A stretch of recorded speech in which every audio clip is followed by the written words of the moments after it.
জন্মাবে না, সেটা হলো শহীদ প্রেসিডেন্ট জিয়াউর রহমান। এত হাই কোয়ালিটি দেশপ্রেমিক আপনারা আর পাবেন না।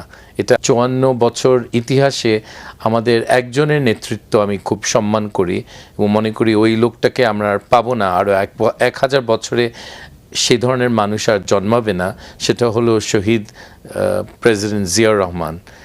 এত হাই কোয়ালিটি দেশপ্রেমিক আপনারা আর পাবেন না। এটা আমি এর কাছাকাছি যদি পাই তাহলে আমরা দেশ হিসাবে অনেক বড় কিছু করতে পারবো, কিন্তু সে ছিল একটা এক্সেপশন। এছাড়া আমি অনেক নিম্নমানের লোকজন আমাদের দেশের নেতৃত্বে ছিল এবং আমরা সেই জন্য সাফার করেছি।